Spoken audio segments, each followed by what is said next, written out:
Shri Mahakali guest હાઉસની બાજુની જ ગલીમાં આવેલી છે આ શ્રી અભિનંદન જૈન ભોજનશાળા। આ એ ગલી છે જે મહાકાલી ગેસ્ટ હાઉસની બાજુમાં આવેલી ગલી છે। એમાં અંદર જતા ડાબા હાથે શ્રી અભિનંદન જૈન ભોજનશાળા આવેલી છે અને એક્ઝેક્ટ કાલુપુર રેલવે સ્ટેશનની સામે છે। રેલવે સ્ટેશનમાં આવતા યાત્રાળુઓ માટે, અન્ય જૈન પરિવાર માટે અને અન્ય ઘણા બધા લોકો માટે આ ભોજનશાળા એકદમ વરદાન સમાન છે। આ કાલુપુર રેલવે સ્ટેશનની એક્ઝેક્ટ સામે આવેલી શ્રી અભિનંદન જૈન ભોજનશાળા છે।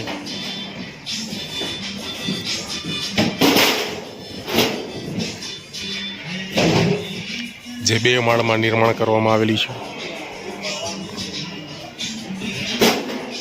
અહીંયાથી એનું એન્ટ્રન્સ છે।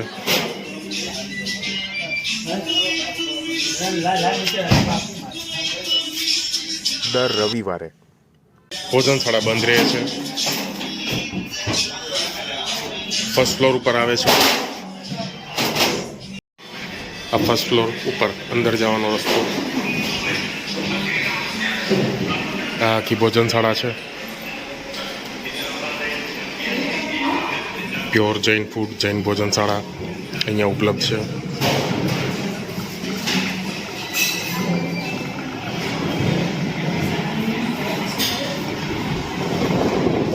ઘણા બધા જૈન પરિવારો અહીંયા રેગ્યુલર જમવા આવે છે। અન્ય લોકો પણ અહીંયા રેગ્યુલર જમવા આવે છે। એક્ઝેક્ટ કાલુપુર રેલવે સ્ટેશનની સામે હોવાથી આ એકદમ ઇઝી લોકેશન છે અને અહીંયાનું ફૂડ એકદમ સરસ છે। આ અહીંના મેનેજર છે શ્રી દીપકભાઈ શાહ।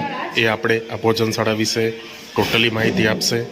કેટલી જૂની ભોજનશાળા છે, કેટલું વ્યવસ્થિત જૈન ફૂડ અહીંયા લોકોને પીરસવામાં આવે છે। કાલુપુર રેલવે સ્ટેશનની એક્ઝેક્ટ સામે છે, એટલે રેલવે સ્ટેશનમાં પણ આવતા યાત્રાળુઓ પણ આનો લાભ લે છે।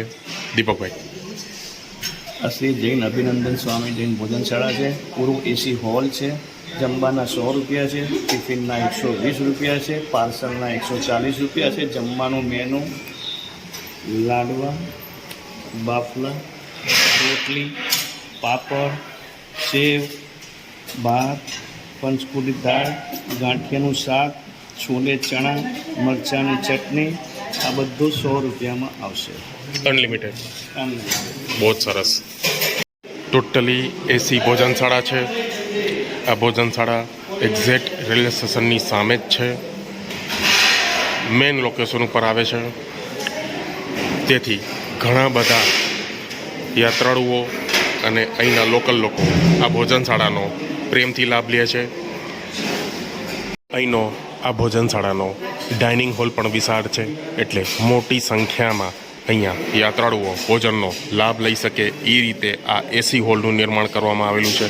માત્ર 100 રૂપિયામાં લગભગ 10થી 12 ભોજનની વસ્તુઓ અહીંયા યાત્રાળુઓને ભાવથી પીરસવામાં આવે છે આ શ્રી અભિનંદન જૈન ભોજનશાળામાં।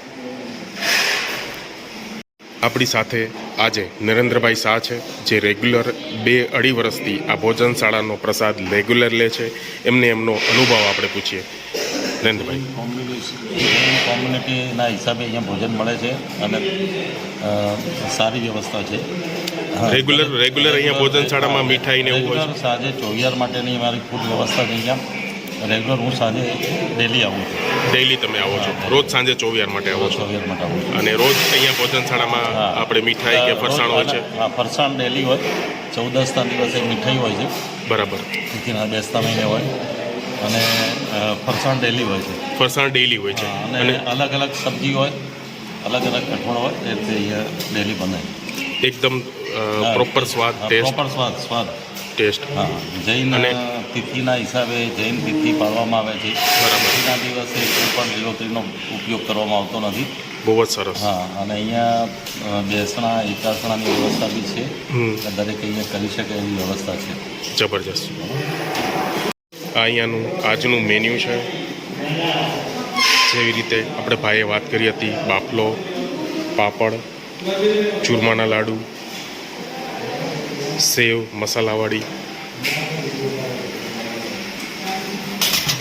ગરમ ગરમ રોટલી ભાવથી પીરસવામાં આવે છે, છોલે ચણા, મગ, ઢોકળીનું શાક છે, સેવનું શાક છે,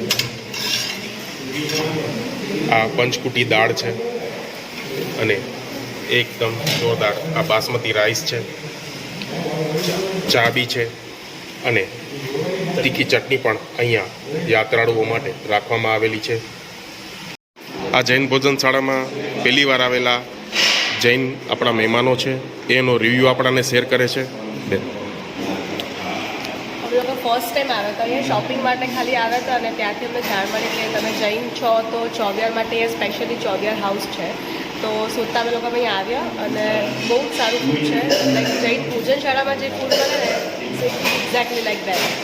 100 રૂપિયામાં એસી હોલમાં આટલી બધી વેરાયટી. એક્ઝેક્ટલી એટલે એ જ કહેતી હતી કે વેરાયટીઝ પણ બહુ બધી છે. 2 થી 3 જાતના શાક છે, રોટલી છે, દાલ બાટી છે અને taste wise it is very good. બરાબર. અને તીખા મોડામાં બધું બરાબર છે, એકદમ નોર્મલ. બરાબર. અને તમારો ચોવિયાનો ટાઈમ બી સચવાઈ ગયો.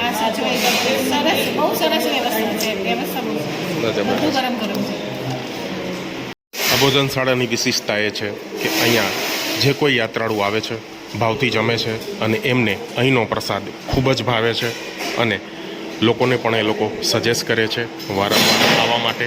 જેમ કે આ ફેમિલીએ આપણાને એમનો રિવ્યૂ આપ્યો એવી રીતે.